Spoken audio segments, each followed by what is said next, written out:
Djadje connaît tous les bruits et les petits travers de son camion. Il tient à ce que tout soit en ordre pour reprendre la route demain.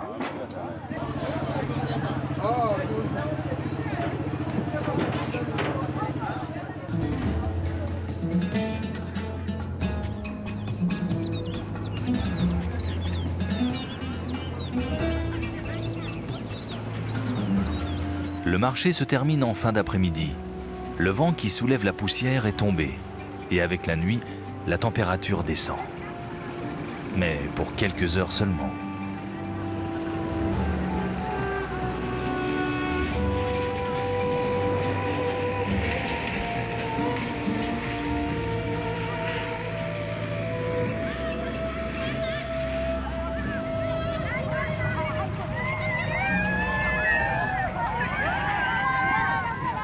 Avant le lever du soleil, Djadje a conduit des clients et leurs marchandises dans un village éloigné.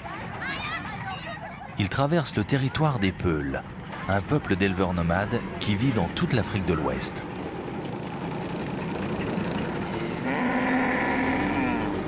Pendant la saison sèche, les Peuls se déplacent à travers la savane avec leur bétail pour trouver de l'herbe. En dehors des animaux et des quelques personnes qui les surveillent, Djadje ne croise pas âme qui vive. Si son camion tombait en panne, il serait seul avec son apprenti, le garçon qui l'aide et quelques passagers. Impossible de compter sur le téléphone portable.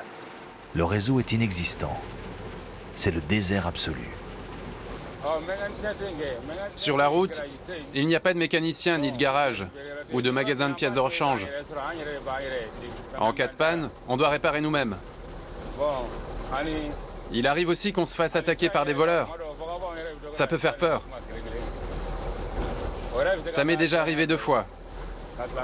Ils ont fait descendre tout le monde du camion et nous ont ordonné de nous coucher par terre. Puis ils nous ont fait les poches et ils ont filé. Sans aucun coup de feu. Ils tirent juste en l'air pour te faire peur, prennent ton argent et disparaissent aussi sec.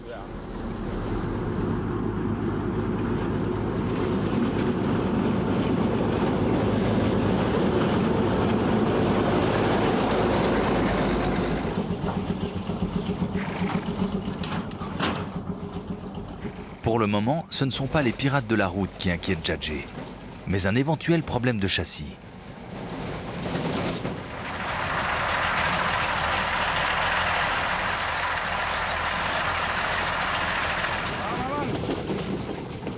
Il appelle son apprenti pour qu'il aille voir ce qui cloche.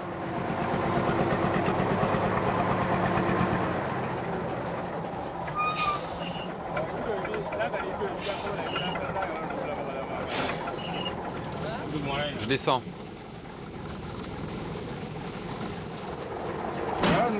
Fais bouger le cardan de droite à gauche. Secoue-le un peu pour voir. Regarde à l'arrière. Fais tourner le cardan.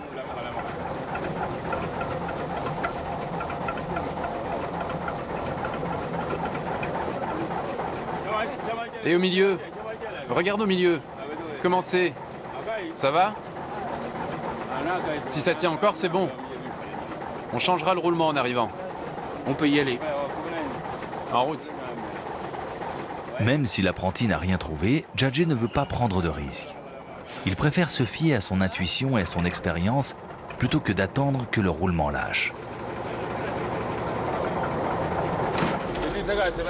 Il ne se passe pas 15 jours sans qu'on ait quelque chose à souder. Nos camions sont vieux. On prend la route, on casse quelque chose, et il faut changer un ressort par exemple.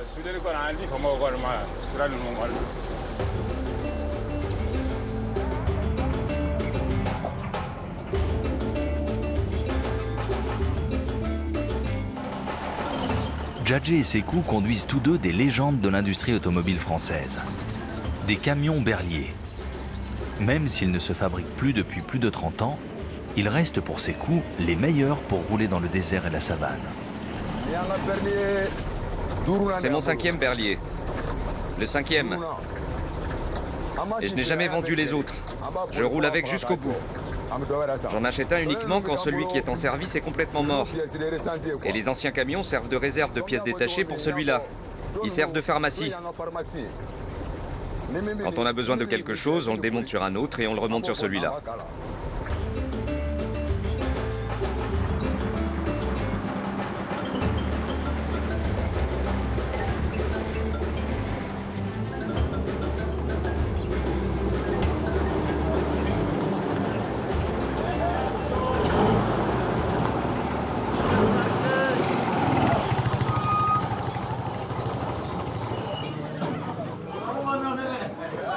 De retour en ville, Djadje s'occupe de changer le roulement défaillant. Comme il n'y a ici aucun magasin pour lui fournir ce genre de pièces, il va voir s'il peut le trouver sur l'un des vieux berliers de son collègue. Une épave simplement stockée dans le coin d'une place.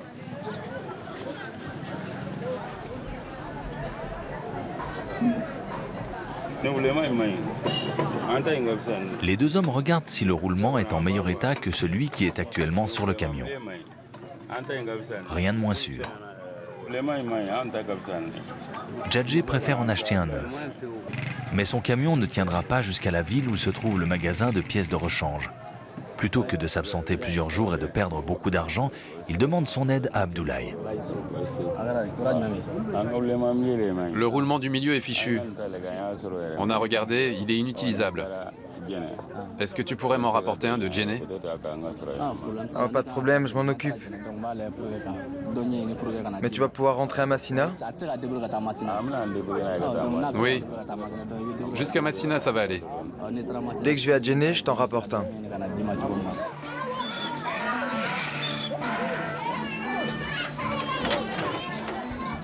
Une fois par semaine, les camions sont astiqués pour retrouver leur lustre d'antan.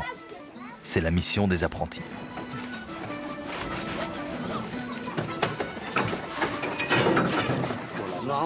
On nettoie le moteur pour le ménager. Quand il est trop sale, il chauffe. C'est pour ça qu'il faut nettoyer l'huile et toute la saleté. Comme ça, il souffre moins. En plus, quand le moteur est trop sale, on ne peut pas voir s'il a perdu une vis. La couche de crasse est tellement épaisse qu'on n'y voit rien du tout. L'eau du Niger motive les employés à faire le nettoyage en grand. C'est aussi une occasion de se rafraîchir. La piste, c'est vraiment une calamité, mon vieux. Il n'y a rien de pire. Tu te rends compte, Ousmane? On commence avant l'aube et on roule jusqu'à 4 heures de l'après-midi. S'il y avait une route goudronnée jusqu'à Tenenko, ça prendrait juste de bonnes heures. Oui, pas plus.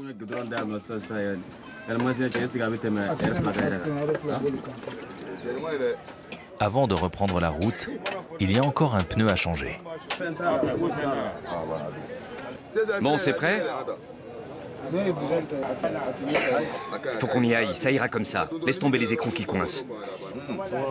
Tu m'énerves à râler pour un rien, t'es toujours sur mon dos. Occupe-toi de ton boulot, laisse-moi faire le mien. Vous m'énervez, tous.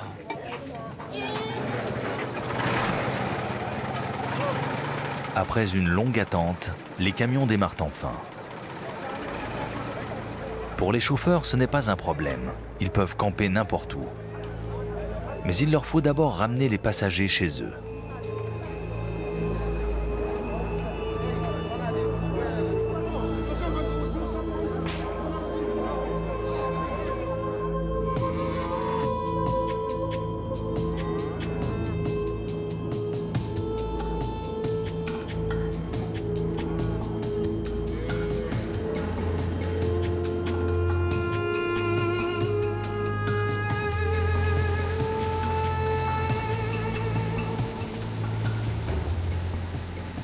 La conduite de nuit offre deux grands avantages. Il fait moins chaud et les camions peuvent rouler plus vite. Les phares permettent de mieux voir les trous et les affaissements de terrain.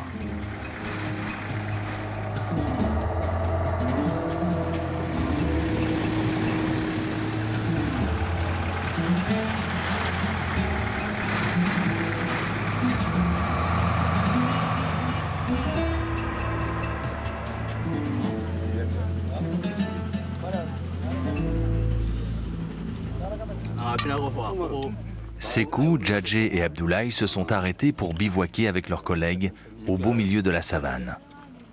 Un des grands plaisirs de la vie de camionneur. La journée a été longue et tout le monde a faim. Mais le repas ne va pas s'éterniser. Les hommes parlent de leur véhicule, de l'état des pistes et du temps. Pendant la saison sèche, ils roulent jour et nuit.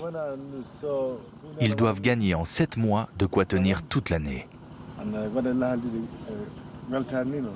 Quelques heures de sommeil et ils reprennent le volant. Le soleil est à peine levé, mais la chaleur est déjà accablante. Il n'a pas plu depuis plusieurs mois.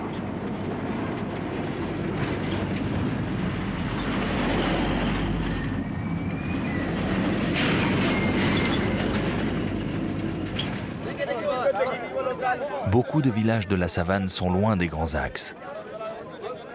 C'est une bénédiction pour les habitants qu'un camion passe à leur porte une fois par semaine et les emmène au marché.